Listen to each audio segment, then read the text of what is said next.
সম্প্রতি লক্ষ্য করা যাচ্ছে কোনো কোনো অসাধু ব্যবসায়ী আল্লামা দেলোয়ার হোসেন সাঈদী সাহেবের অডিও ভিসিডি নামে বেনামে বাজারে ছেড়েছে। এ বিষয়ে আমরা পরিষ্কারভাবে জানাচ্ছি, বিশ্বনন্দিত মুফাসসির ও জাতীয় সংসদ সদস্য আল্লামা দেলোয়ার হোসেন সাঈদী সাহেবের যাবতীয় তাফসির মাহফিল ও বিষয়ভিত্তিক আলোচনার অডিও, ভিডিও, সিডি, ভিসিডি ও ডিভিডি বাজারজাত করার জন্য আমরা এককভাবে লিখিত অনুমোদন প্রাপ্ত। অন্য কোনো প্রতিষ্ঠানের এসব প্রোডাক্ট বাজারজাত করার কোন রকম লিখিত অনুমতি আল্লামা সাঈদীর পক্ষ থেকে নাই। কোনো ব্যক্তি বা প্রতিষ্ঠান এ জাতীয় কাজে যুক্ত থাকলে তার বিরুদ্ধে আইনগত ব্যবস্থা গ্রহণ করা হবে। এ ব্যাপারে আল্লামা সাঈদী আমাদেরকে অনুমোদন দিয়েছেন। ক্রেতা সাধারণের প্রতি অনুরোধ, আপনারা নিম্নমানের প্রোডাক্ট ক্রয় করে প্রতারিত হবেন না। অরিজিনাল প্রোডাক্ট ক্রয়ের সময় সিএইচপি মনোগ্রাম ও সিলভার ডিস্ক দেখে নিন।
আজকে আপনাদের সামনে আমি আলোচনা করব ইনশাআল্লাহ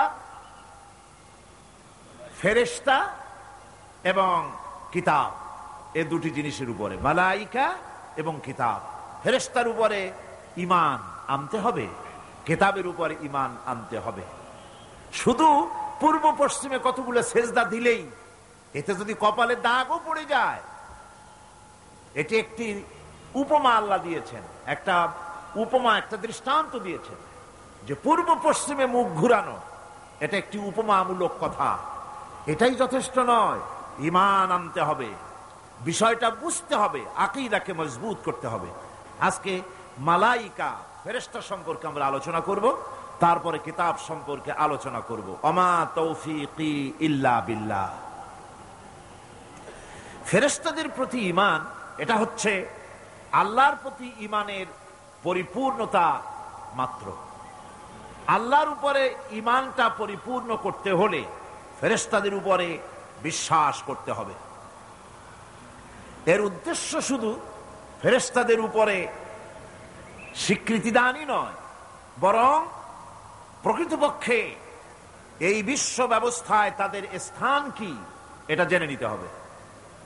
ফেরেশতারা হচ্ছে আল্লাহ রাব্বুল আলামিন তার আজ্ঞাবহ গোলাম, আল্লাহ পাকের, তারা হচ্ছেন দাস, আল্লাহ পাকের বান্দা, আমাদের মতোই।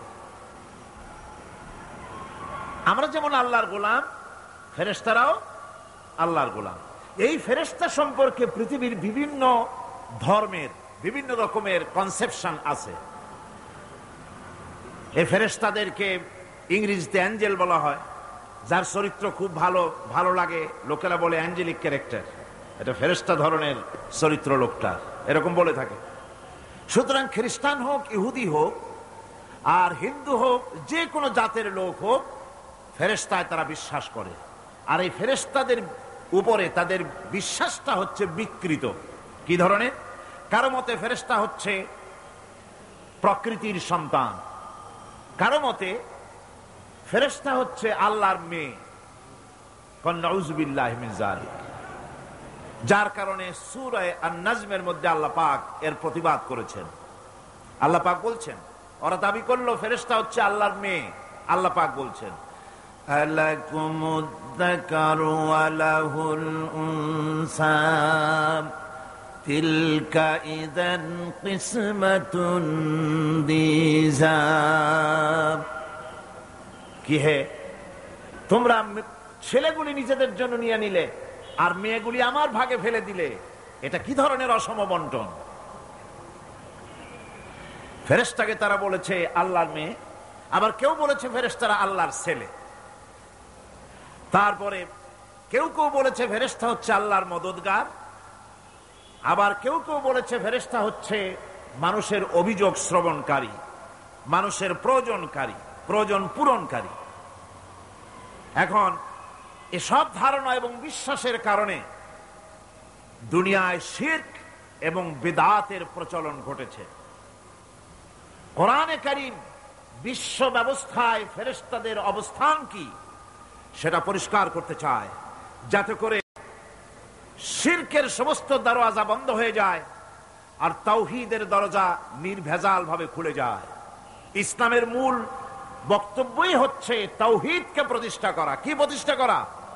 তাওহীদকে প্রতিষ্ঠা করা, আর শিরক আর বিদআতের শিকড় শুদ্ধ তুলে ফেলা। এটাই হচ্ছে ইসলামের মূল আইডিয়া।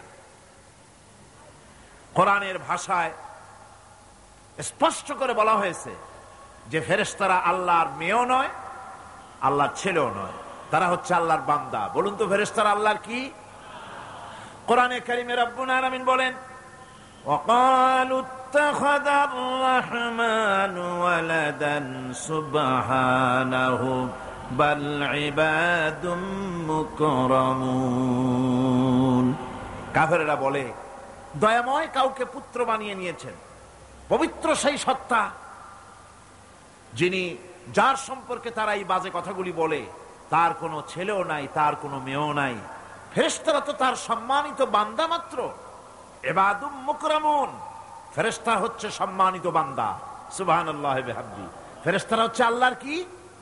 শুধু বান্দা না, সম্মানিত বান্দা। কারণ ফেরেশতারা আল্লাহর সঙ্গে অবাধ্য হতে পারে না, তার কোন হুকুমকে অমান্য করার কোন অধিকার ফেরেশতাদের নাই। আল্লাহর ছেলেও নাই, আল্লাহর মেয়েও নাই। এ কথাটি ছোট্ট সূরার মধ্যে তাওহীদের একটা ক্লিয়ার কনসেপশন আল্লাহ পাক দিয়েছেন, ছোট্ট একটি সূরার ভিতরে। আমার কাছে মনে হয় যেন এই ছোট্ট সূরাটি মধ্যে এটা মনে হয় যেন একটি ঝিনুক, আর এর ভেতরে সমস্ত পৃথিবীর সমুদ্র আর মহাসমুদ্রের পানিগুলি ঢুকায় দেওয়া হয়েছে। ছোট্ট একটি সূরা তাওহীদকে এমন ভাবে প্রকাশিত হয়েছে এই সূরার মাধ্যমে, যা অন্য কোথাও এত পরিষ্কার আসেনি। আল্লাহ পাক সব জায়গায় বলেছেন, কিন্তু ছোট্ট সূরায় এক কথায় তাওহীদ প্রকাশিত হয়ে গেছে। কি? কুল হুয়াল্লাহু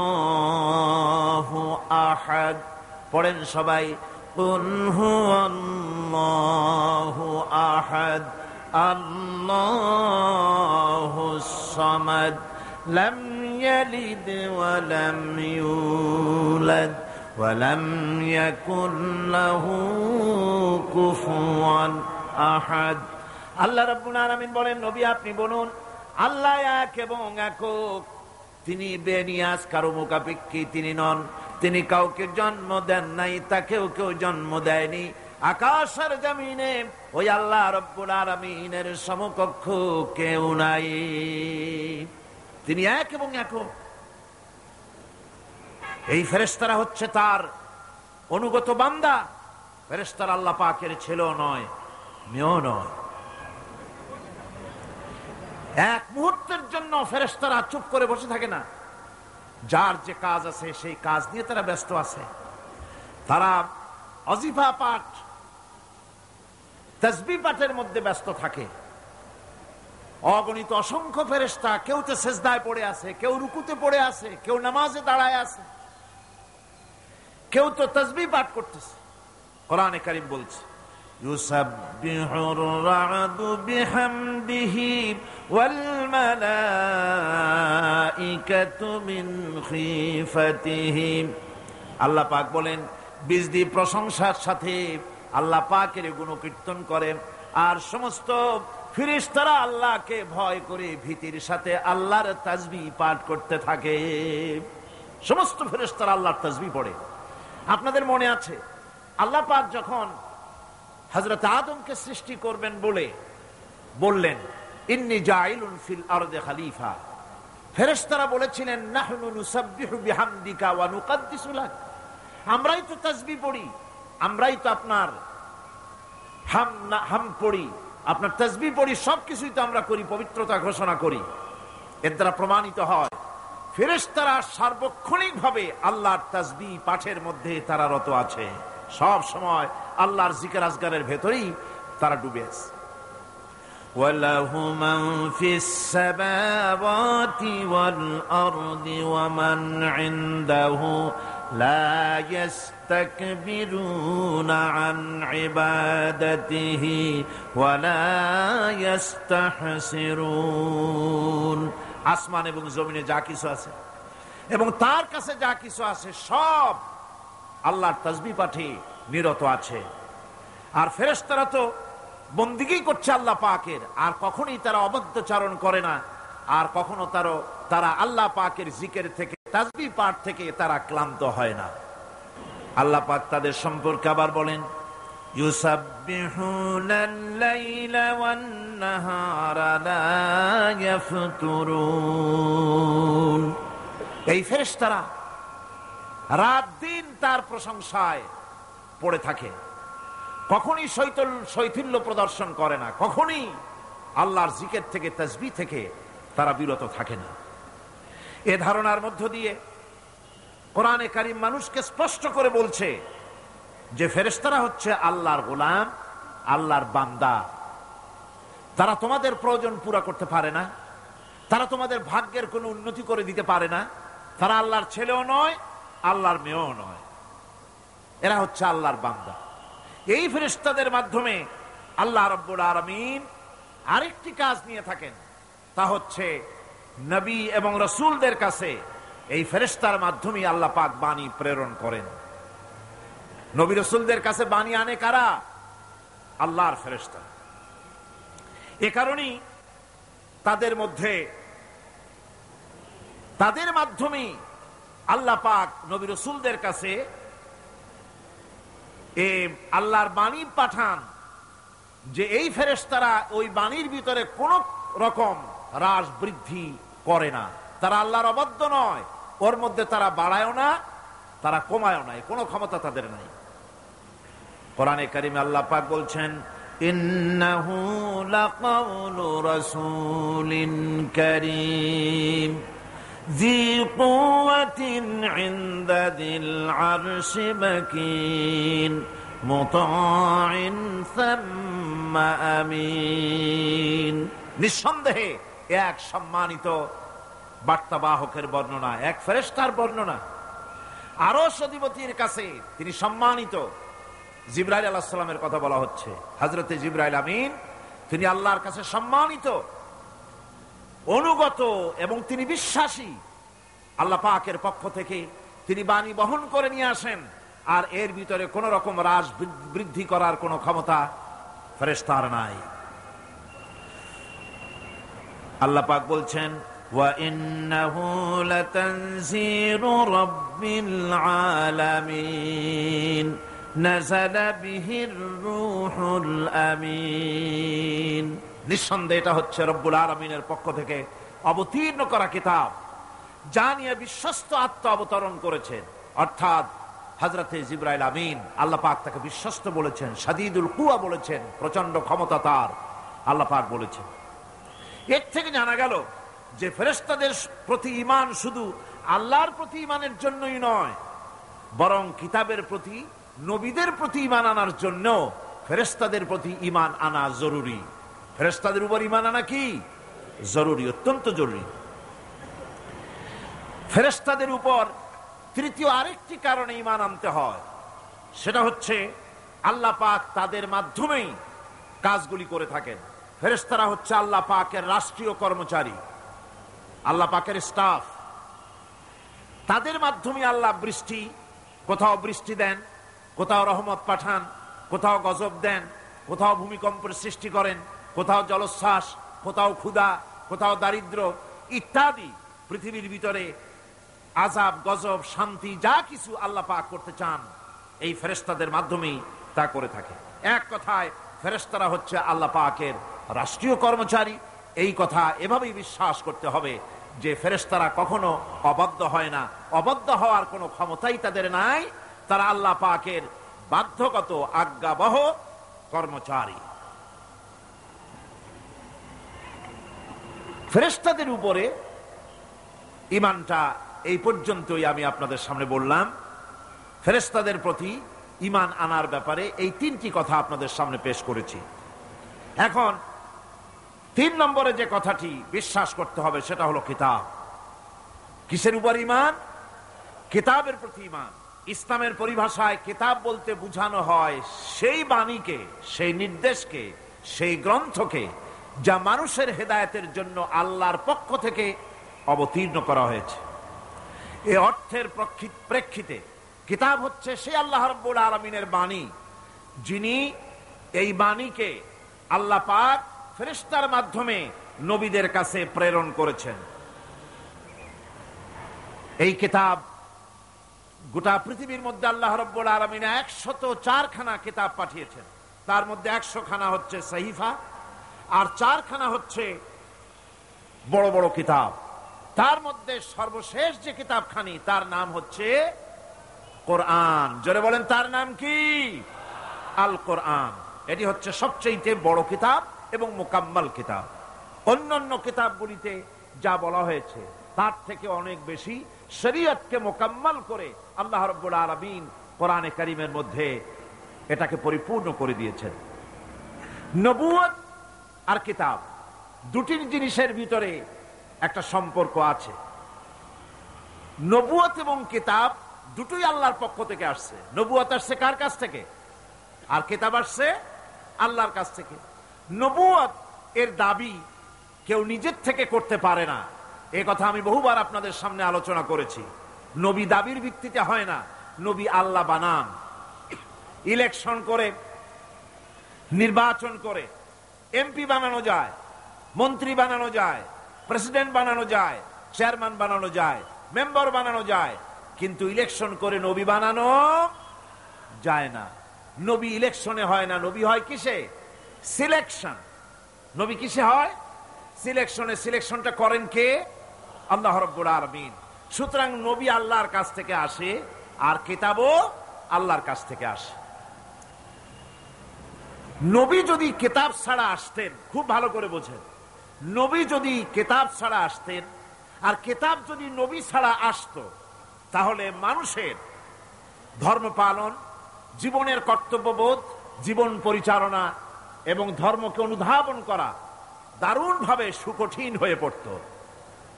কোরআনের নমুনাই হচ্ছে, কিতাবের নমুনা হচ্ছেন আম্বিয়ারা। আম্বিয়া আলাইহিমুস সালাম, তারা হচ্ছেন কিতাবের নমুনা। কিতাবও যার, নবীও সেই আল্লাহ সুবহানাহু ওয়া তাআলা।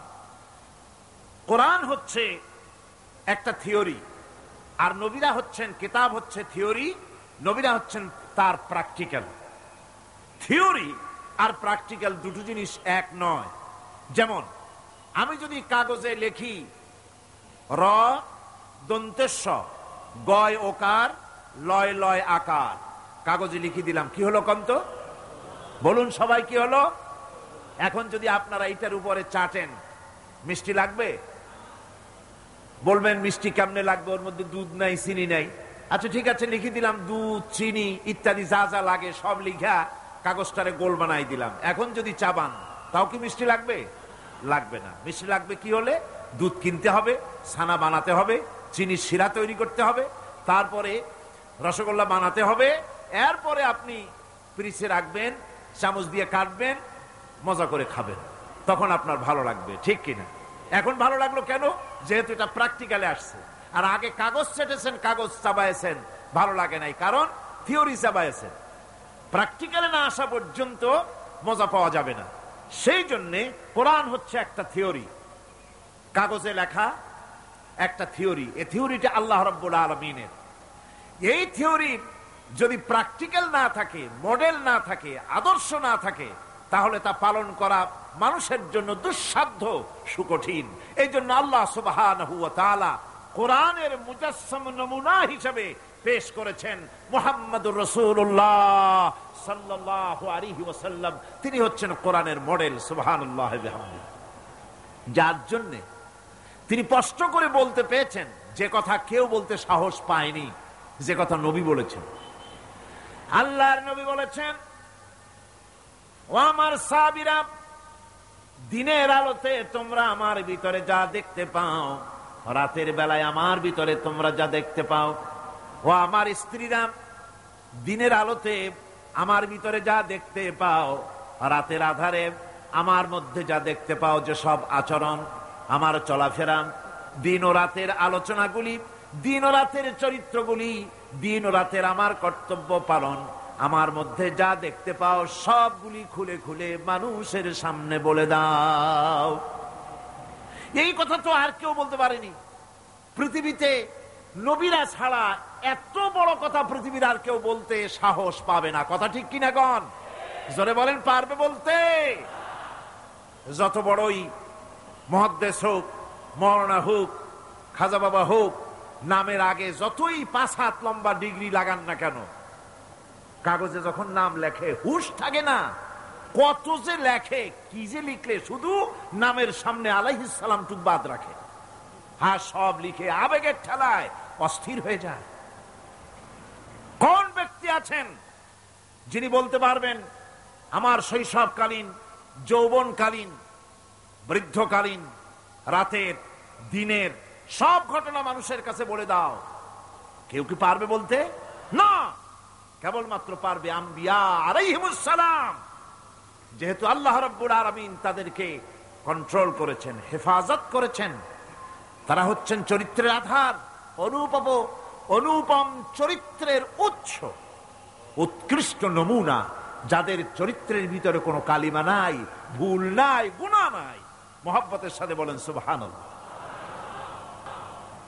এই জন্য নবী, নবুয়ত আর কিতাব দুটোই আসছে আল্লাহর কাছ থেকে। সেই জন্য বিশ্ববাসীর বাঁচার পথ নবীদের অনুসরণ। বিশ্ববাসীর বাঁচার পথ কি?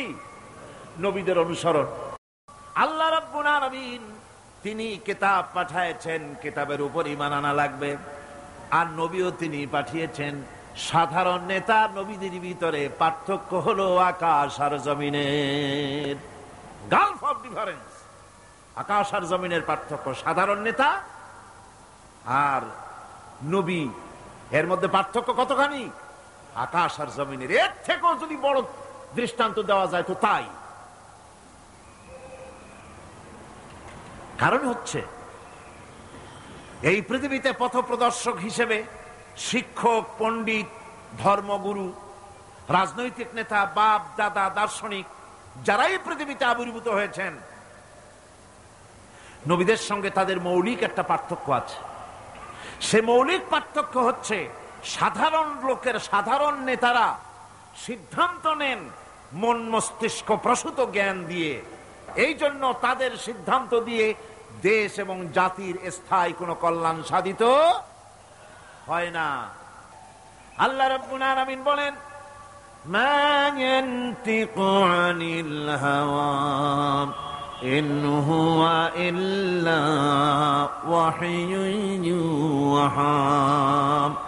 আমার নবী প্রবৃত্তিকে অনুসরণ করে কোনো কথা বলেন না। আমার নবী যেটা বলেন সেটা হলো ওহী। আমি যা বলতে বলি তিনি তো তাই বলেন। নবী নিজের মগজ থেকে কিছু বলেন না, আল্লাহর কথা দিয়ে বলেন। এই জন্য কোরআন আর হাদিসে বেশি কোনো পার্থক্য নাই।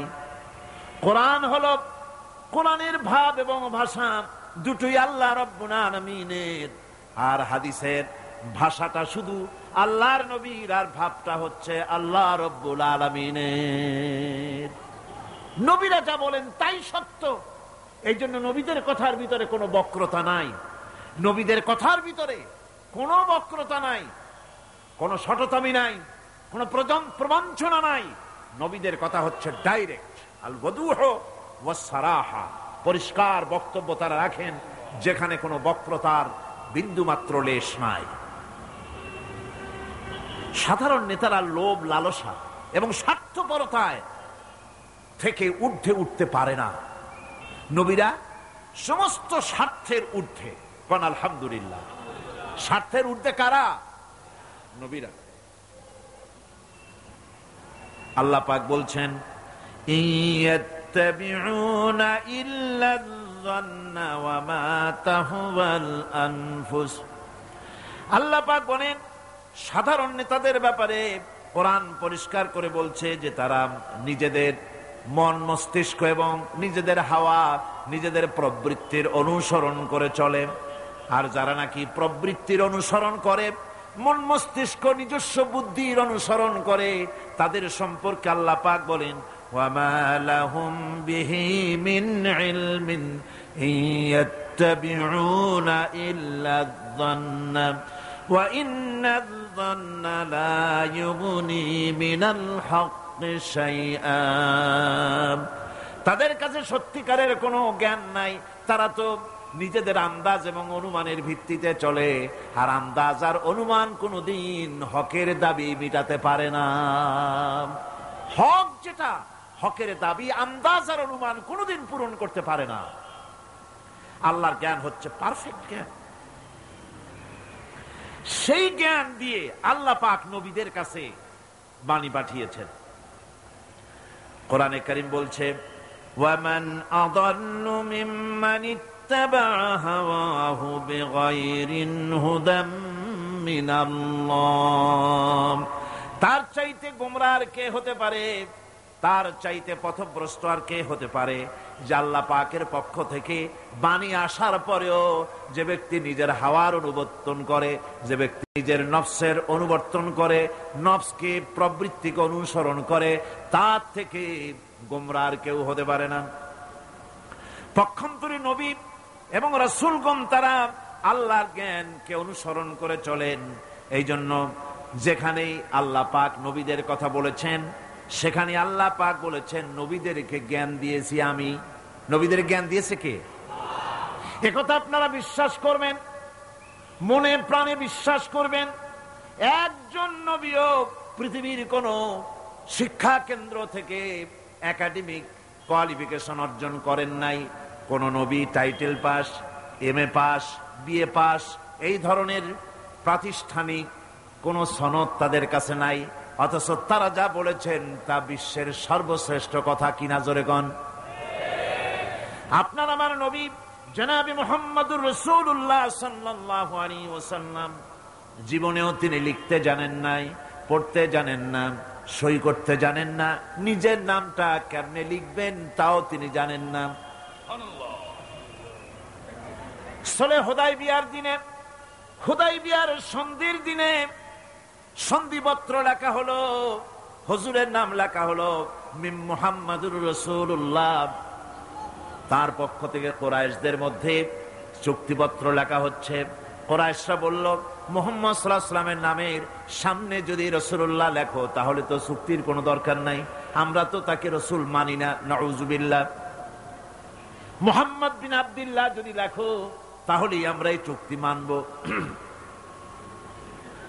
রাসূল করিম সাল্লাল্লাহু আলাইহি ওয়াসাল্লাম হযরত আলীকে ডাকলেন, আলী গো, চুক্তিপত্রে যেখানে আমার নাম মুহাম্মদুর রাসূলুল্লাহ লেখা আছে, আমার নামের সামনে থেকে রাসূলুল্লাহ নামটা বাদ দিয়ে দাও, মুহাম্মদ বিন আব্দুল্লাহ লেখো।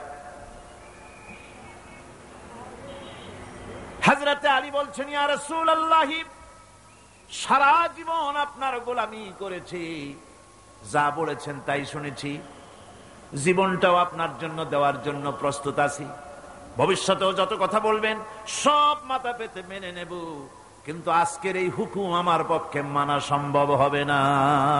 আমি আলীর পক্ষে কিছুতেই সম্ভব নয় যে আল্লাহর নবীর নামের সামনে থেকে মুহাম্মদুর রাসূলুল্লাহ আমি কেটে দেব। রাসূলুল্লাহ শব্দ আমি কাটতে পারবো না, এটা আমার পক্ষে সম্ভব নয়। নবীজি বললেন, আলী, কোন জায়গায় রাসূলুল্লাহ লেখা আমারে দেখো, আমি কেটে দিই।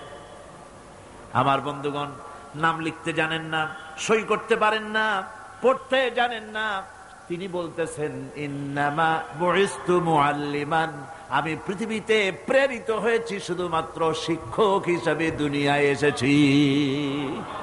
সুবহানাল্লাহ।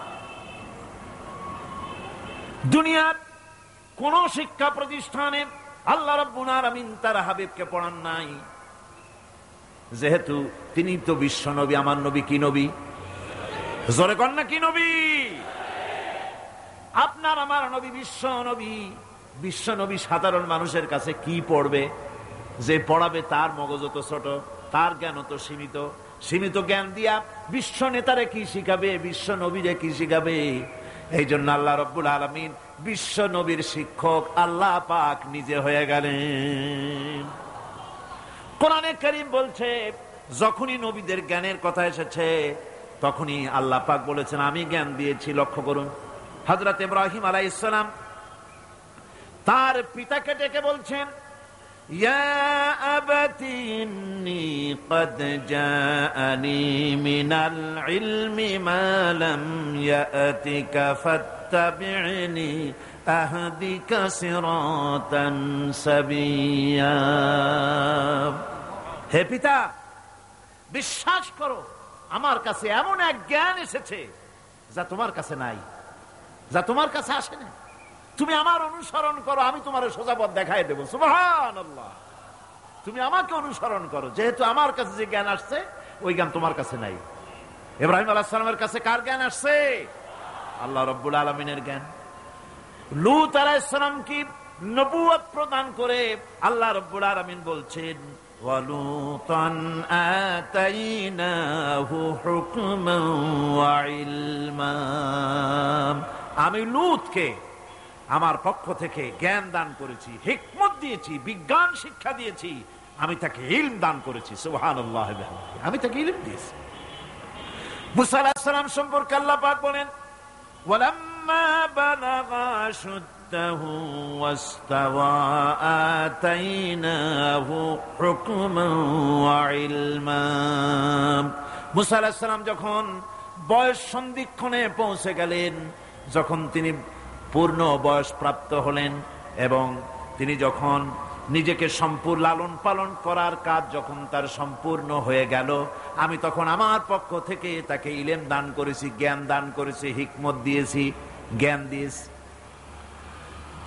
রাসূল করিম সাল্লাল্লাহু আলাইহি ওয়াসাল্লাম সম্পর্কে আল্লাহ পাক বলছেন, ওয়ালা ইন اتبعت أهواءهم بعد الذي جاءك من العلم ما لك من الله من ولي ولا نصير। তুমি যদি জ্ঞান লাভের পরও তাদের প্রবৃত্তির অনুসরণ করো, তাহলে আল্লাহর কাছ থেকে তোমাকে রক্ষাকারী কেউ থাকবে না, কোনো সাহায্যকারী তুমি পাবে না। আমি যে জ্ঞান তোমাকে দিয়েছি এটারই অনুসরণ করো, এর মধ্যেই মুক্তি, বিশ্ববাসীর মুক্তি এই জ্ঞানের অনুসরণের ভেতরে। প্রত্যেক জাতির জন্য আল্লাহ রাব্বুল আলামিন নিজের পক্ষ থেকে রাসূল পাঠিয়েছেন। আল্লাহ পাক বলেছেন, ওয়ালিকুল্লি উম্মাতির রাসূল। প্রত্যেক জাতির জন্য আমি রাসূল প্রেরণ করেছি। এমন কোন জাতি নাই যার কাছে নবী রাসূল পাঠানো হয় নাই। وَإِن مِّنْ أُمَّةٍ إِلَّا خَلَا فِيهَا نَذِيرٌ। সমস্ত নবীদের কাছে, সমস্ত উম্মতের কাছে, জাতির কাছে আমার পক্ষ থেকে আমি নবী পাঠাইছি। কোন সুবহানাল্লাহ। কেউ যেন বলতে পারে না যে আমরা আল্লাহর পক্ষ থেকে কোনো দাওয়াত পাই নাই, আল্লাহর পক্ষ থেকে সত্যকে চেনার কোনো রাস্তা পাই নাই। এই জন্য প্রত্যেক নবীদের, প্রত্যেক উম্মতের জন্য, জাতির জন্য আল্লাহ সুবহানাহু ওয়া তাআলা তিনি নবী পাঠিয়েছেন নিজের পক্ষ থেকে, হেদায়েত পাঠিয়েছেন নিজের পক্ষ থেকে। এই নবীদেরকে পাঠাবার উদ্দেশ্য কি ছিল? কোরআনে কারিমে আল্লাহ পাক বলেন, আমাদের নবীকে আল্লাহ পাক ডেকে বলছেন, আলিফ লাম রা কিতাবুন আনজালনাহু ইলাইকা লিতুখরিজান নাসা মিনাজ যুলুমাতি ইলান নূর। আলিফ লাম রা কিতাবুন আনজালনাহু ইলাইকা লিতুখরিজান নাসা মিনাজ যুলুমাতি ইলান নূর। এই কিতাব আমি আপনার উপর অবতীর্ণ করেছি। এ হচ্ছে একখানা কিতাব। এই কিতাবখানা আমি আপনার প্রতি অবতীর্ণ করেছি। এই জন্য করেছি কিতাব অবতীর্ণ, যাতে করে মানব মণ্ডলীকে পঞ্জীভূত অন্ধকারের ভিতর থেকে বের করে আলোর দিকে নিয়ে আসতে পারেন। এ বিশ্ব হচ্ছে অন্ধকারে ভরা। পৃথিবীতে মানব রচিত যত মতবাদ আছে সব হচ্ছে অন্ধকার। সবগুলি কি? অন্ধকার। এই অন্ধকারের ভিতর থেকে আলোর দিকে নিয়ে আসবেন। আলো হচ্ছে কি? ইসলাম। আলো হচ্ছে কোরআন। কোরআনের দিকে নিয়ে আসবে, ইসলামের দিকে নিয়ে আসবে। সেই জন্য আমি আপনার প্রতি এই কোরআন অবতীর্ণ করেছি। আমার ভাইয়েরা, সকল আসমানি কিতাবের উপরে আমাদের ঈমান আনা লাগবে। শুধুমাত্র কোরআন শরীফের উপরে নয়, সকল কিতাবের উপরে ঈমান আনতে হবে। কোরআনকে যেমন মানি, মুহাম্মদ সাল্লাল্লাহু আলাইহি ওয়াসাল্লামকে যেমন মানি, সব নবীদের উপরে ওই রকম ঈমান আনতে হবে। কোরআন যেমন মানি ওই রকম করে সমস্ত কিতাবের উপরে ঈমান আনতে হবে। এটার শর্তই দেওয়া হয়েছে, মুমিন হচ্ছে তারা ওয়াল্লাযীনা ইউমিনুনা বিমা উনজিলা ইলাইকা ওয়া মা উনজিলা মিন ক্বাবলিক। মুমিন হচ্ছে সেই সব লোক, মুত্তাকি হচ্ছে তারা যারা তোমার উপরে নাজিলকৃত কিতাবের উপর ঈমান এনেছে এবং এর আগে যত কিতাব আসছে সমস্ত কিতাবের উপর ঈমান এনেছে। তারাই হচ্ছে মুত্তাকি, তারাই হচ্ছে মুমিন। আল্লাহ পাক বলেন, নাযালা আলাইকাল কিতাবা বিল হাক্কি মুসাদ্দিকান লিমা বাইনা ইয়াদাইহি। আল্লাহ তোমার প্রতি সত্য সহকারে যে কিতাব নাজিল করেছেন আর এর পূর্বে আগত সকল কিতাবের উপরে এর সত্যতা প্রমাণ করেন। এ কোরআন হচ্ছে আগের যত কিতাব নাজিল হয়েছে সমস্ত কিতাবের সত্যতা প্রমাণকারী কিতাব।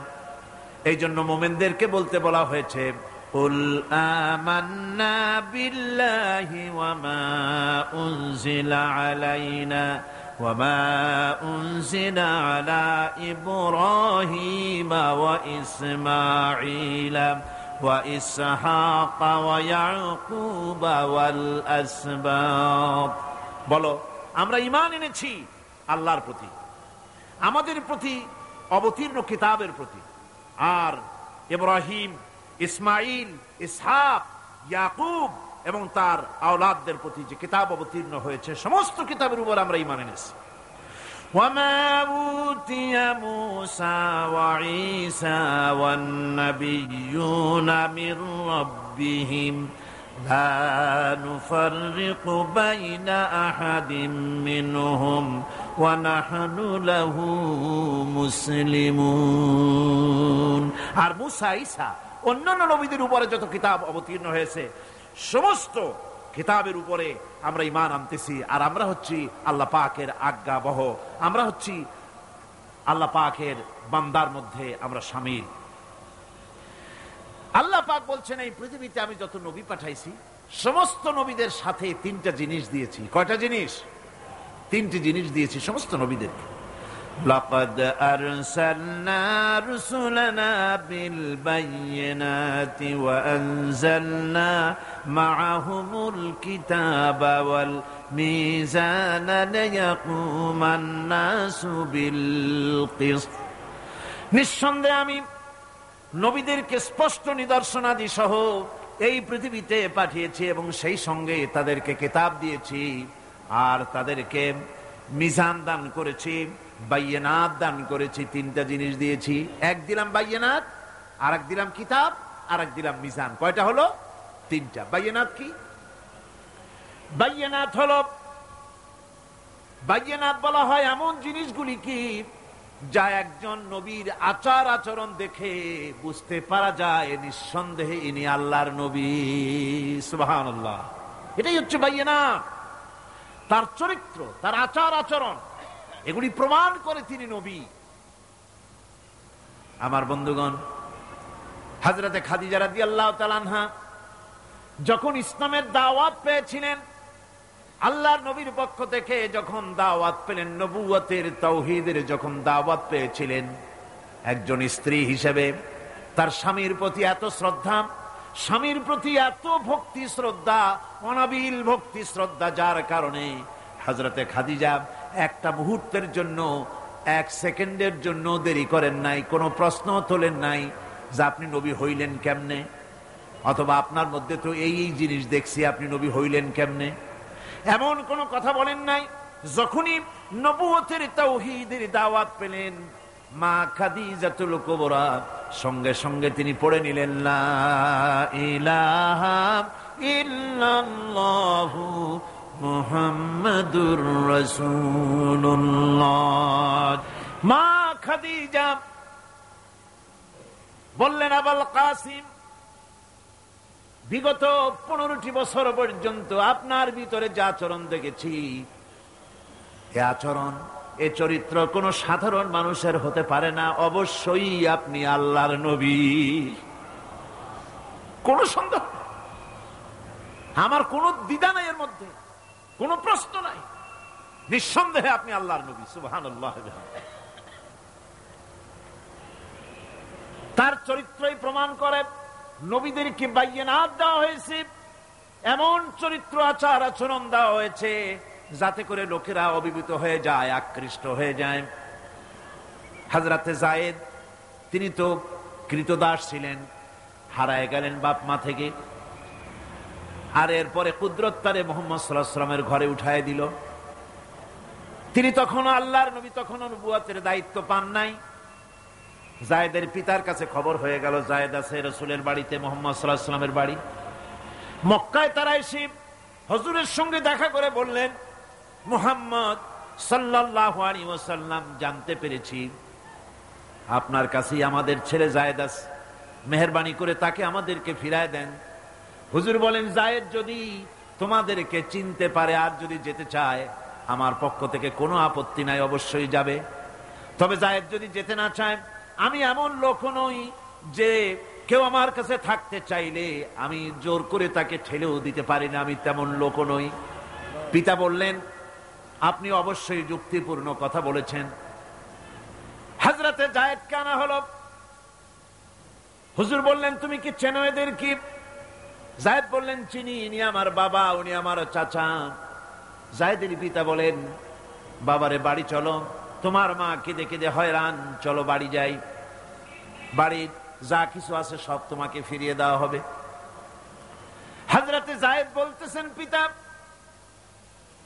বাড়িতে যা আছে তাই শুদ্ধ, তামাম দুনিয়াটা যদি আমারে দেওয়া হয়, এই লোকটির কাছে থেকে যে ব্যবহার পেয়েছি, আমি এই লোকের কদম ছেড়ে যেতে পারি না।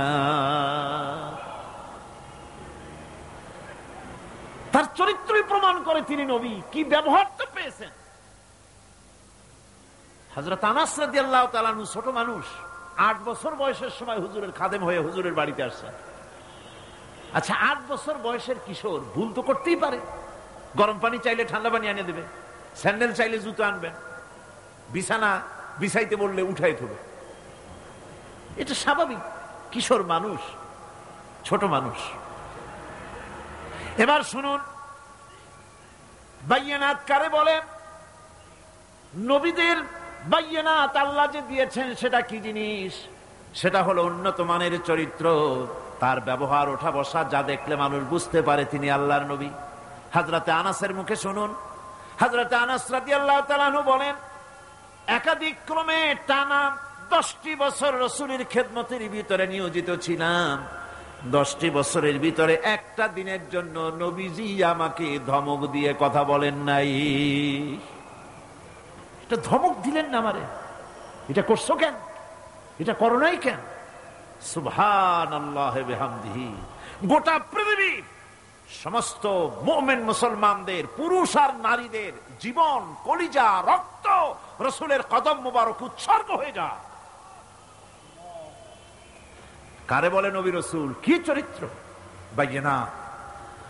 আল্লাহ রাব্বুল আলামিন বলেন, নবীদেরকে বাইয়িনাত দিয়েছি, আর আমি তাদের সাথে কিতাব দিয়ে দিয়েছি। কিতাবও এমন কিতাব যেই কিতাবের কোনো তুলনা নাই। কোরআনে কারীম নাজিল করে দিলেন আল্লাহ রাব্বুল আলামিন, এমন কিতাব দিয়ে দিলেন, কোরআন শুনে মানুষ পাগল হয়ে যেতেছে। রাসূলের উপরে কিতাব নাজিল হলো, হুজুর তেলাওয়াত করতেছেন কাবা ঘরের পাশে বসে।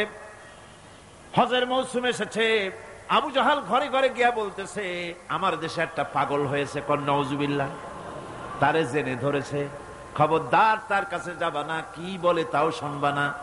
ওই যে লোকটা দেখা যায় এখন, পাগল দেখার একটা উৎসাহ লোকেদের মধ্যে সব কালে আছে। লোকদের চিন্তা হলো কি বলে তা না হয় নাই শুনলাম, কিন্তু লোকটা কেমন, পাগলটা কেমন একটু দেখে আসি। তারা চলে গেল দেখার জন্য। কানে আঙ্গুল দিয়া গেছে, কেউ বা কানের মধ্যে তুলা দিয়া গেছে। আল্লাহর হাবিবের কাছে গিয়া নবীজির চেহারা মোবারকের দিকে তাকাইয়া তারা দেখতেছে, দেখে দেখে চোখ আর ফেরে না। আহারে, এত সুন্দর কি মানুষ হয় নাকি? পাগল হয়ে গেছে। এত সুন্দর মানুষ, তা কি কখনো পাগল হইতে পারে? আমরা তো পাগল দেখেছি, পাগলের জামা কাপড়ের খোঁজ থাকে না, মাথার চুল একদিকে, মোছ আর একদিকে, দাড়ি আর একদিকে, জামার বোতামের ঠিক নাই, দাঁতে ময়লা, জামায় কাপড়ে ময়লা। এ কেমনে পাগল হবে? এত সুন্দর মানুষ, এত বিন্যস্ত মানুষ, পাগল হবে না নিশ্চয়ই। কান দিয়ে আঙ্গুল সরাইস, কেউ বা তুলা বার করেছে। অমনি নবীজির তেলাওয়াত করা কোরআনে কারীম তাদের কানের ভিতর থেকে ঢুকে কলিজা স্পর্শ করলো। নিজেদের অজান্তে চোখ দিয়া পানি পড়া শুরু হয়ে গেল। বিদেশ থেকে আগত লোকগুলি চোখ থেকে পানি পড়তেছে আর মুখ থেকে বেরিয়ে গেল আশহাদু আল্লা ইলাহা ইল্লাল্লাহু ওয়াহদাহু লা শারীকা লাহু ওয়া আশহাদু আন্না মুহাম্মাদান আবদুহু ওয়া রাসূলুহু। কোরআনে কারীম কি মজার জিনিস আল্লাহ পাক আমাদের দিয়েছেন, সুবহানাল্লাহ। আমার বন্ধুগণ, আল্লাহ পাক বলেন আমি নবীদেরকে বায়নাত দেই, কিতাব দেই, আর দেই তাদেরকে তৃতীয় আর একটা জিনিস, যেটা হলো মিজান। তার মানে হলো মানদণ্ড বা দাড়িপাল্লা। এখানে বোঝানো হয়েছে সত্যের সেই মাপকাঠি যা হক এবং বাতিলের মাঝে ওজন দিয়ে মানুষকে ঠিক করে দেওয়া যায়, এটার নাম মিজান। এই সুবিচার নবীরা ছাড়া সাধারণ মানুষের কাছে পাওয়া সম্ভব নয়। সুবিচার পাওয়া যাবে কেবল কাদের কাছে? নবীদের কাছে, কোরআনের কাছে, নবুয়তের কাছে আর কিতাবের কাছে সুবিচার। আর পৃথিবীতে সুবিচার নাই। আছে সুবিচার? হতে পারে না। সেই জন্য মিজান, দাড়িপাল্লা, এটা হচ্ছে ইনসাফের প্রতীক। এটা কিসের প্রতীক? ইনসাফের প্রতীক। এটা আবার মনে করেন না যেটা জামাত ইসলামের প্রতীক।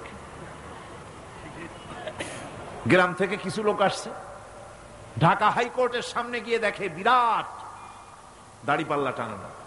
কয় যে বাপ রে, জামাত ইসলামের এত বড় অফিস! দুনিয়ার সব, বাংলাদেশের সবগুলি কোর্টের সামনে এরকম দাড়িপাল্লা টানানো আছে। ইনসাফের প্রতীক। এটা হচ্ছে ইনসাফের প্রতীক। ইনসাফ কি মুকদ্দাস তারাজু।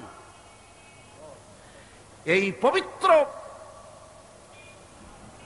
একটি দৃষ্টান্ত আল্লাহ রাব্বুল আলামিন দাড়িপাল্লার সাথে দিয়েছেন, ইনসাফ। এই ইনসাফ কেবলমাত্র করতে পারে কারা? নবীরা। কিসের মাধ্যমে? কোরআনের মাধ্যমে। বায়নাত দিয়েছি, কিতাব দিয়েছি, মিজান দিয়েছি। মিজান দিয়েছি, বিচারটা কেমন দেখো। বিচারটা কারে কয়? ইহুদি এসে একজন মুসলমানের বিরুদ্ধে নালিশ করেছে আল্লাহর নবীর দরবারে। নবীজি সাক্ষ্য প্রমাণ নিয়ে সবকিছু শুনে মিলে রায় দিলেন ইহুদির পক্ষে, মুসলমানের বিপক্ষে। কারে কয় মিজান? নবী তো ইচ্ছা করলে তার নিজের দলের ওই মুসলমানদের পক্ষেই তো রায়টা দেওয়া স্বাভাবিক ছিল। ছিল কিনা কন? বাপ হোক, মা হোক, দলের নেতা হোক, সব সময় নিজের স্বার্থের দিকে টানে। কথা ঠিক কিনা? স্বাভাবিকভাবে বোঝেন, চট্টগ্রাম শহরে সবচাইতে বড় সন্ত্রাসী ধরা পড়েছে। পুলিশ বহু পরিশ্রম করে খাগড়াছড়ি থেকে ঘাট ধরে নিয়ে আসছে। ঢাকা থেকে টেলিফোন আসছে, মন্ত্রী বাহাদুরের টেলিফোন। হ্যালো, কে? চিটাগংয়ের এসপি? বলে হ্যাঁ। কারে ধরছো? কয় বল্টু মিয়া রে। ছাড়ো মিয়া, আমার দলের লোক তুমি ঠিক পাও নাই? কয় স্যার অস্ত্র শুদ্ধা ধরছি। অস্ত্র শুদ্ধা ছাড়িয়ে দে। এই জন্য পৃথিবীর সাধারণ মানুষের কাছে ইনসাফ পাওয়া যায় না, যায় আল্লাহ পাক বলেন আমি নবীর কাছে মিজান দিয়েছি। সুবহানাল্লাহ। কেমন মিজান দিলাম? নবীজি বিচার করতেছেন, ইহুদির বক্তব্য শুনে মুসলমানের পক্ষে রায় না দিয়া রায়টা দিলেন ইহুদির পক্ষে। মুসলমান বেচারা অসন্তুষ্ট হয়ে গেলেন, তিনি চলে গেলেন হযরত ওমর রাদিয়াল্লাহু তাআলা আনহুর কাছে। কপাল কত খারাপ, তার কাছে গিয়ে বলছেন আমিরুল মুমিনিন, তিনি তো তখন আমিরুল মুমিনিন হন নাই, যে বলছেন ভাই ওমর একটা বিচারের সানি করার জন্য আসছি। বলে সানি আসছো আমার কাছে, পয়লা গেছিলা কার কাছে? গেছিলাম মুহাম্মদ সাল্লাল্লাহু আলাইহি ওয়াসাল্লামের কাছে। দেখেন অবস্থাটা, সবকিছু শুনে মিলে আমি মুসলমান চান্দা দেই, জিহাদের পয়সা দেই, সাথে সাথে থাকি, জামাতে নামাজ পড়ি, জিহাদের ময়দানে যাই। বিচারটা আমার পক্ষে না হয়ে রাসূল ইহুদির পক্ষে রায় দিয়ে দিলেন, এটা একটা কথা হইল নাকি? আপনি বিচক্ষণ মানুষ, সবকিছু শুনে মিলে আপনি বিচারটার সানি করে দেন। হযরত ওমর বলেন বাবাজি অপেক্ষা করো, আমি তোমার বিচারের সানি করতেছি, দাঁড়াও। হযরত ওমর ঘরের মধ্যে ঢুকলেন, তরবারি নিয়ে আসলেন, খাপের থেকে তরবারি বার করে হযরত ওমর বলেন যেই ব্যক্তি আল্লাহর নবীর ফয়সালা করার পর তা মানতে পারে না, তার সানি করতে আসে, তার ফয়সালা তো এই রকম করে করে দিতে হয়। তরবারি মারলেন, গর্দান পড়ে গেল। এর নাম হচ্ছে মিজান, ইনসাফ। এই ইনসাফ কেবলমাত্র নবীদের পক্ষেই সম্ভব। কাদের পক্ষে সম্ভব? নবীদের পক্ষেই এই ইনসাফ করা সম্ভব। সেই জন্য আল্লাহ বলছেন সমস্ত নবীদেরকে তিনটি জিনিস দিয়েছি, কিতাব দিয়েছি, বায়িনাত দিয়েছি, আর মিজান দিয়েছি। আমার ভাইরা, কিতাবের প্রতি ঈমান আনবো, সব কিতাব মানি, সব রাসূলদের মানি। লা নুফাররিকু বাইনা আহাদিন মির রুসুলি, কোন নবীদের ভিতরে আমরা পার্থক্য সূচিত করি না, সমানভাবে সব নবীদের উপর ঈমান আনছি। যত নবীর নাম জানি আর যত নবীর নাম জানি না, সমস্ত নবীদেরকে মানি, শ্রদ্ধার সাথে ঈমান এনেছি, ঠিক কিনা কোন? সমস্ত কিতাবের প্রতি ঈমান এনেছি, কিন্তু অন্যান্য সমস্ত কিতাবের সাথে সম্পর্ক ছিন্ন করে শুধুমাত্র মানতে হবে কোরআন। শুধুমাত্র মানতে হবে কি? সমস্ত আসমানি কিতাব বিশ্বাস করি, ঈমান এনেছি, কিন্তু সমস্ত কিতাবের সাথে সম্পর্ক ছিন্ন করে মানতে হবে শুধুমাত্র কোরআন। কারণ এটাই হচ্ছে মুকাম্মাল। হযরত ওমর রাদিয়াল্লাহু তাআলা আনহু একদিন রাসূল করিম সাল্লাল্লাহু আলাইহি সাল্লামের সামনে তাওরাতের একটা পাতা এনে তিনি পড়তেছিলেন। বললেন হুজুর তাওরাতের একটা পাতা পাইছি, একটু আপনারে শোনাই। হুজুরের কাছ থেকে অনুমতি না নিয়েই তিনি তা পড়া শুরু করে দিলেন। কিছুক্ষণ পর হযরত আবু বকর রাদিয়াল্লাহু তাআলা আনহু এসে তিনি রাসূলের চেহারার দিকে তাকিয়ে দেখেন আল্লাহর নবীর চেহারা মোবারক গোসায় লাল হয়ে আছে। হযরত সিদ্দিক আকবর রাদিয়াল্লাহু তাআলা আনহু বলেন ওমর, এর থেকে যদি তুই মরে যেতি, এর থেকে তুমি যদি মরে যেতে, তিনবার বললেন। হযরত ওমর হতচকিত হয়ে গেলেন। তিনি তাকিয়ে রাসূলের চেহারা মোবারকের দিকে দেখেন হুজুরের চেহারা গোসায় ভরে গেছে। হযরত ওমর থরথর করে কাঁপতে লাগলেন, বললেন ইয়া রাসূলুল্লাহ, ওমরের জীবন, ওমরের মা বাপের জীবন আপনার কদমে উৎসর্গ হয়ে যাক। কি অপরাধ করেছি ইয়া রাসূলুল্লাহ? হুজুর বলছেন ওমর, তুমি যে কিতাবের পাতা আমারে শুনাইতেছো, এই কিতাব যার উপরে অবতীর্ণ হয়েছে সেই মুসা আলাইহিস সালাম যদি আজকে বেঁচে থাকতেন, আমার উম্মতের ভিতরে শামিল হওয়া ওয়াজিব হয়ে যেত। সুতরাং সমস্ত কিতাব থেকে সম্পর্ক ছিন্ন করে মানতে হবে কেবলমাত্র কোরআন। মানতে হবে কোনটা? আর ওদের ওই কিতাবগুলির সাথে আমাদের থাকবে কি? ঈমানের সম্পর্ক। কিসের সম্পর্ক? ঈমান ও আকীদার সম্পর্ক। আর মানতে হবে কোরআন। এই কোরআনে কারীমের রয়েছে বিশেষ কিছু বৈশিষ্ট্য। সুবহানাল্লাহ, কত বৈশিষ্ট্য! কোরআনে কারীমের রয়েছে বৈশিষ্ট্য, বৈশিষ্ট্যে ভরা এই কোরআন, যা আল্লাহ রাব্বুল আলামিন আমাদের প্রতি আমাদেরকে দান করেছেন। এর এক নম্বরের বৈশিষ্ট্য হলো কোরআন আরবি ভাষায় নাজিল হয়ে গোটা পৃথিবীতে ছড়ায় আছে। আজও পর্যন্ত কোরআনের মধ্যে কোনো পরিবর্তন হয় নাই। হয়েছে কোনো পরিবর্তন? সামনের দিকে হওয়ার সম্ভাবনা আছে? আল্লাহ পাক বলেন নাহনু নাযালনা যিকরা ওয়া ইন্না লাহু লাহাফিজুন। কোরআন নাযিল করেছি আমি আল্লাহ, আর এর সংরক্ষণের সবটুকুন দায়িত্ব আমি আল্লাহ আমার নিজ হাতে গ্রহণ করেছি। আমার হাতে এটা গ্রহণ করেছি। এটা কোরআনের বৈশিষ্ট্য। পৃথিবীতে কোরআন মুখস্থ, আপনার বেদ, বাইবেল, অন্যান্য ধর্মগ্রন্থ মুখস্থ করেছে, এর কোনো নজির নাই। আছে নাকি? কোনো নজির নাই। কিন্তু কোরআন মুখস্থ করেছে লক্ষ লক্ষ মুসলমান পাওয়া যাবে, কোটি খানেক মুসলমান পাওয়া যাবে যারা কোরআন মুখস্থ করেছে। আল্লাহ রাব্বুল আলামিন বলেন ওয়ালাকাদ ইয়াসসারনাল কুরআনা লিযিকর।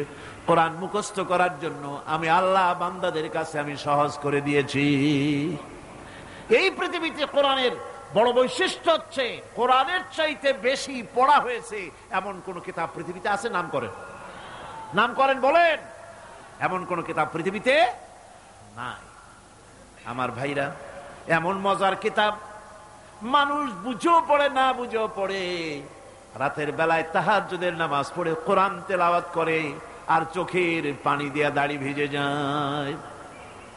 কোরআনে কারীম এত মজার কিতাব, এই কোরআনে কারীমকে আল্লাহ রাব্বুল আলামিন বিরাট নিয়ামত করে মানুষের জন্য পেশ করেছেন।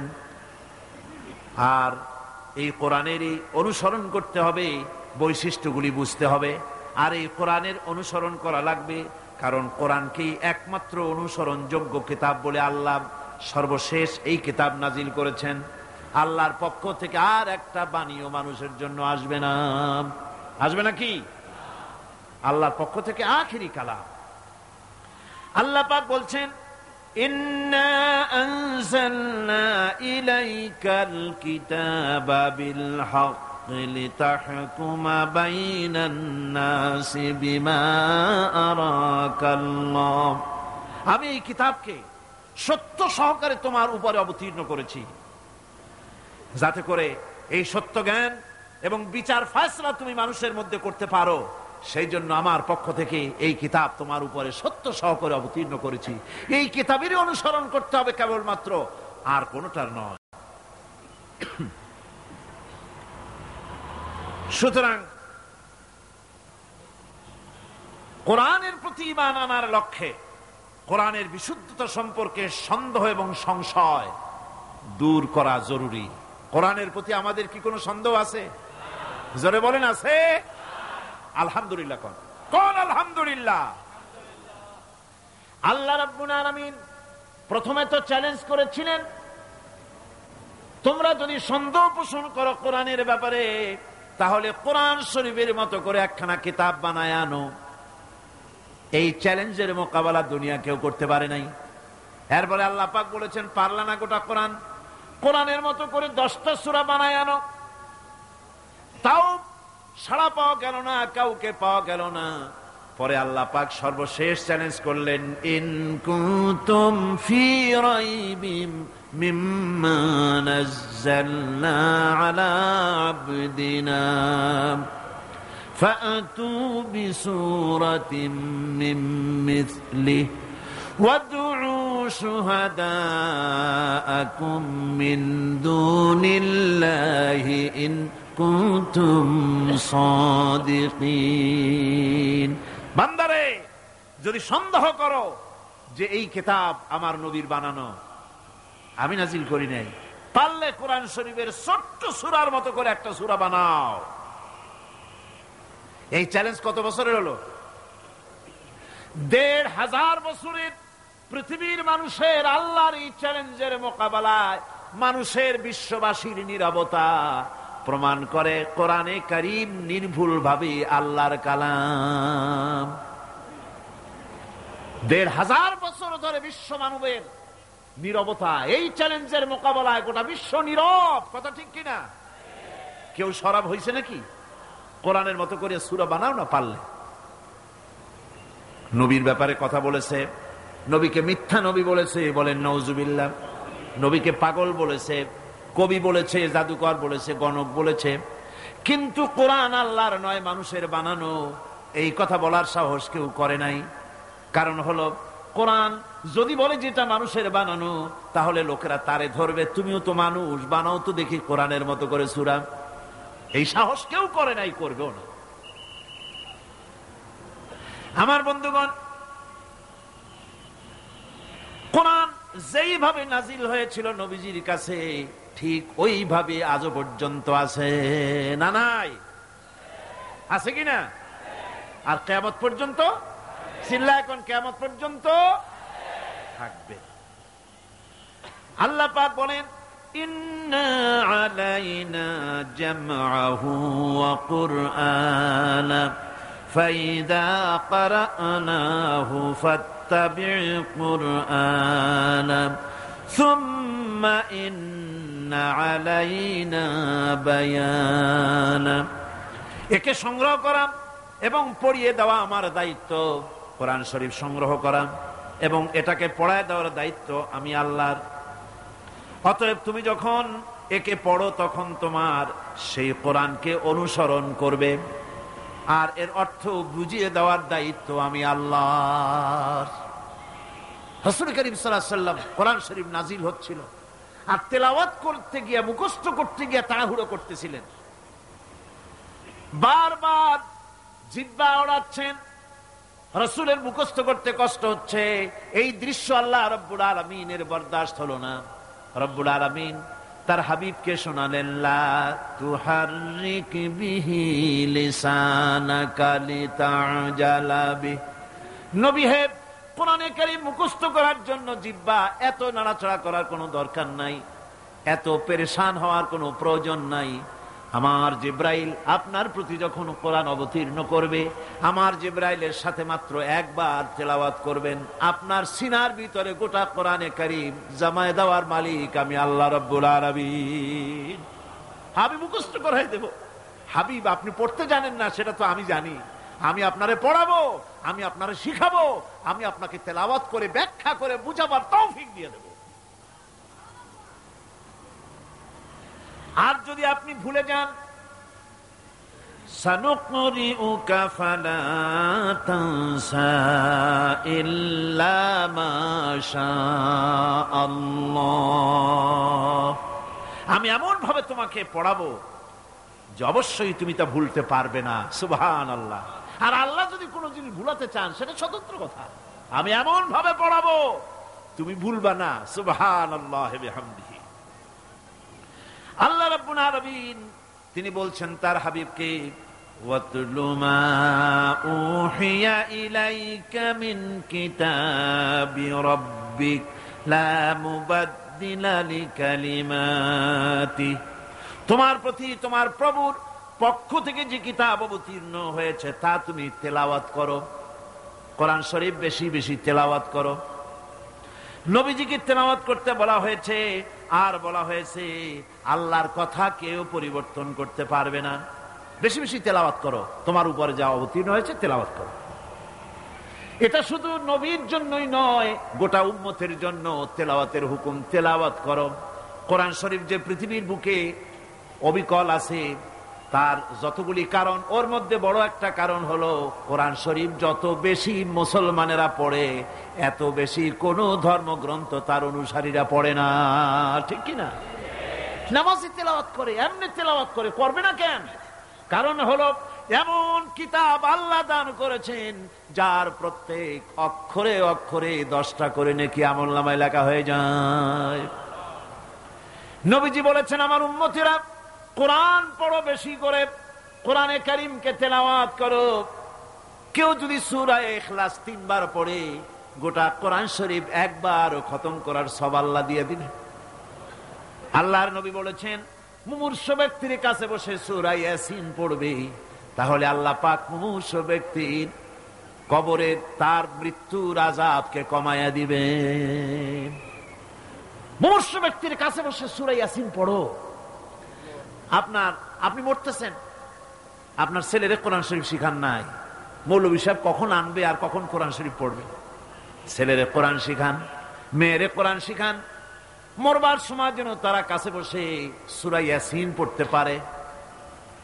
আল্লামা হালি কি সুন্দর করে বলেছেন, মাস্টার হে নজর মে लड़कू की शामत देखिए, मस्टर है नजर में लड़कू को की शामत देखिए, उनकी फोटो लेते हैं पढ़ते नहीं यासीन है। বাপ মরতেছে, মা মরতেছে, ওস্তাদ মরতেছে, শোনা মাত্র ছেলে মেয়ে ছাত্র সব ক্যামেরা নিয়ে আসতেছে, ফটো উঠাইতেছে। কেমনে দাগগুলো ছিটকে বাপ মরতেছে ছবি উঠাচ্ছে, কেমনে ওস্তাদ টানা দিয়ে মরতেছে, দাঁত কড়মড় করতেছে, বিভিন্ন পোজে স্ন্যাপ নিচ্ছে, সূরা ইয়াসিন পড়তেছে না। কপাল পোড়া। কি পোড়া? কপাল পোড়া। নবীজি বলেছেন, কেউ যদি একটিবার সূরা ইয়াসিন পড়ে, আল্লাহ রাব্বুল আলামিন গোটা কোরআনে কারীম 10 বার খতম করলে যে সওয়াব হবে, রব্বুল আলামিন সূরা ইয়াসিনের পাঠকের আমলনামায় তা দিয়ে দিবেন। এই কোরআন শরীফ বেশি বেশি করে পড়ো, বেশি করে পড়ো। এই কোরআন এমন এক কিতাব যার মধ্যে অসত্যের আদৌ কোনো ঠাঁই নাই। কোরআনের মধ্যে অসত্য কথা আছে? মিথ্যা কথা আছে? আল্লাহ পাক বলছেন, وَإِنَّهُ لَكِتَابٌ عَزِيزٌ لَا يَأْتِيهِ الْبَاطِلُ مِنْ بَيْنِ يَدَيْهِ وَلَا مِنْ خَلْفِهِ। নিশ্চিত রূপে এক সুদৃঢ় সুরক্ষিত কিতাব, মিথ্যা না এর পেছন থেকে, উপর থেকে, ডান থেকে, বাম থেকে, কোন দিক থেকে মিথ্যা কোরআনের ভিতরে প্রবেশের কোনো কায়দা নাই। যালিকাল কিতাবু লা রাইবা ফীহি, এমন কিতাব যার মধ্যে সন্দেহের কোনো অবকাশ নাই। জোরে কোন সুবহানাল্লাহ।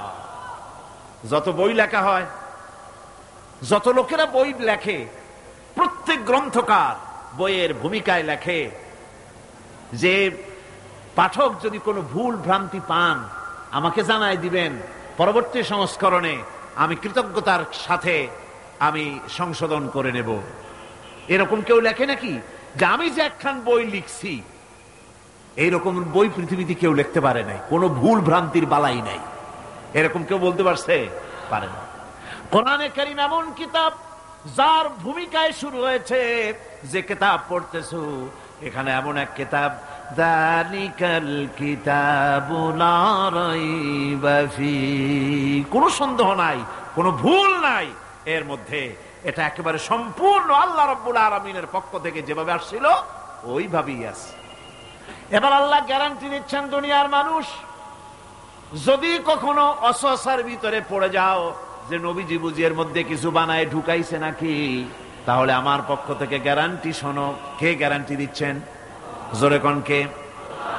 ওয়ালাউ তাকাওয়ালা আলাইনা বা'দাল আকাবিল লাআখাযনা মিনহু বিল ইয়ামিন সুম্মা লাকাতা'না মিনহুল ওয়াতিন। আমার নবী যদি নিজের থেকে কোনো কথা বানিয়ে কোরআনের নামে ঢুকাই দিত, কোরআনের ভিতরে যদি আমার নামে নিজের বানানো কথা ঢুকাইতো, আমি আমার নবীজির ডান হাত চেপে ধরতাম, আর আমি আমার নবীজির কণ্ঠ নালীকে কেটে ফেলে দিতাম। একটা বর্ণ নবী এর ভিতরে বানান নাই, এর ভিতরে যা আছে সব আল্লাহ পাকের কালাম, বিশুদ্ধ ভাবে যেমনটি নাজিল করেছিলেন তেমনটি আমাদের কাছে আছে। সুতরাং কোরআনের পরিপন্থী কোন জিনিসের অনুসরণ করা যাবে না। সলিড এই কিতাব, আল্লাহর এই বাণী, কিতাবের প্রতি ঈমান। এখন আপনি যতই সেজদা দেন ওই কথায় ফিরে চলেন। ওই যে প্রথম কথা, লাইসাল বিররা আন তুওয়াল্লু বুজুহাকুম কিবালাল মাশরিকি ওয়াল মাগরিব ولكن البر من آمن بالله واليوم الآخر والملائكة والكتاب والنبيين। পূর্ব পশ্চিমে মুখ ঘুরানোই পুণ্যবান নেককার আর সৎকার হওয়ার জন্য যথেষ্ট নয়। সেজদা দিতে দিতে যদি কপালে দাগও পড়ে যায়, আছে না বহু মানুষ কপালে দাগ পড়ে গেছে আর মনে করে এই কপালে দাগ পড়াটাই ফি উজুহিহিম মিন আসারিস সুজুদ, এটা পড়া দরকার ঘষে হইলেও। আসারিস সুজুদ মানে কপালে দাগ পড়া নয়। লোকটা যে নামাজি, তার চেহারার ভিতরে নামাজের আসর ফুটে ওঠে। সুবহানাল্লাহ। লোকটারে দেখলেই বোঝা যায় লোকটা নামাজি। তার চরিত্র, তার ওঠা বসা, তার চলাফেরা, তার আচরণ, তার হাসি, তার বক্তব্য, তার ওয়াদা, তার সবকিছু দেখে প্রমাণিত হয় যে লোকটা নামাজি। এটাই হলো আসরের সুজুদ। দাগ পড়লেই ওইটার নামই আসরের সুজুদ না। তাহলে যাদের কপালে দাগ পড়ে না সারা জীবনে, তাদের অবস্থাটা কি? সুতরাং পূর্ব পশ্চিমে কতগুলো সিজদা দিলেন ওইটা বড় কথা না। বড় কথা হলো এইগুলির উপরে ঈমান আনা। কিতাব মানছি তো, কিতাব ছাড়া আর কোনো কিছুকে অনুসরণ করা। এবার শুনুন আল্লাহ পাক কি বলতেছেন, ইত্তাবিউ মা উনজিলা ইলাইকুম মির রাব্বিকুম ওয়া লা তাত্তাবিউ মিন দুনিহি আউলিয়া। যা কিছু তোমার প্রভুর পক্ষ থেকে অবতীর্ণ হয়েছে সেটারই অনুসরণ করো, এবং কোরআন ছেড়ে অন্য কোন পৃষ্ঠপোষকের অনুসরণ করো না। কে নিষেধ করেছেন? কে নিষেধ করেছেন? এই কোরআনের পরিপন্থী কোন জিনিস মানা যাবে না। কোরআন যা বলেছে সেটাই মানতে হবে। এত বড় নিয়ামত আল্লাহ আমাদের দিলেন, কপাল পোড়া জাতি সেই নিয়ামতকে ভুলে গেছে। কোরআন শরীফ পড়ুন, কোরআন বুঝুন, কোরআন আমল করুন। আল্লাহ রাব্বুল আলামিন ভাগ্য খুলে দেবে, ভাগ্য খুলে দেবেন। দেশে শান্তি আসবে, বরকত আসবে, রহমত আসবে। এই শান্তি, রহমত, বরকত যদি লাভ করতে চায় কোরআনের কোনো বিকল্প নাই। সকলকে দাওয়াত দেই, সব মানুষ আজকে যত লোক এসেছেন সকলকে আল্লাহ পাক কোরআন সহিহ করে তেলাওয়াত করার তৌফিক আল্লাহ পাক আমাদেরকে দান করুন। কোরআন শরীফ সহিভাবে বোঝার তৌফিক আমাদের দিন। কোরআন অনুযায়ী জীবন চালাবার তৌফিক আল্লাহ পাক আমাদের দান করুন। মোনাজাত করবো এখন। মোনাজাতের জন্য সব মানুষ বসুন, যত মানুষ দাঁড়ানো আছেন বসেন। আল্লাহুম্মা আমিন। ربنا ظلمنا أنفسنا وإن لم تغفر لنا وترحمنا لنكونن من الخاسرين سبحانك اللهم وبحمدك ونستغفرك ونتوب إليك ونشهد أن لا إله إلا الله وحده لا شريك له ونشهد أن محمدا عبده ورسوله اللهم اجعلنا من التوابين اللهم اجعلنا من المتطهرين اللهم اجعلنا من عبادك الصالحين اللهم اجعلنا من الذين لا خوف عليهم ولا هم يحزنون আয় আল্লাহ রাব্বুল আলামিন, শীতের এই রাতে গভীর রাত পর্যন্ত তোমার বান্দা বান্দিরা কোরআনে কারীমের মাহফিলে হাজিরা দিয়েছে। আয় আল্লাহ, কোরআনে কারীমের বরকতে জাহান্নামের আগুন আমাদের জন্য হারাম বানায়া দাও রব্বুল আলামিন। আমাদের মধ্য থেকে আমরা যারা মা বাপ হারাইছি, মা বাপ যাদের বিদায় হয়ে গেছে, মা বাপের কবরগুলিকে জান্নাতের টুকরা বানায়া দাও। রব্বিরহামহুমা কামা রাব্বায়ানি সগীরা। আয় আল্লাহ তাআলা, অনেকে দোয়া চেয়েছেন, যিনি যেই উদ্দেশ্যে দোয়া চেয়েছেন নেক উদ্দেশ্য আল্লাহ তুমি পূরণ করে দাও। আয় আল্লাহ, অপারেশন হবে যার, হার্ট অপারেশন, আল্লাহ তুমি মেহেরবানি করে তার অপারেশন আসান করে দাও। আয় আল্লাহ তাআলা, যিনি যার প্যারালাইসিস হয়েছে আল্লাহ তুমি দয়া করে তাকে প্যারালাইসিস থেকে মুক্ত করে দাও রব্বুল আলামিন।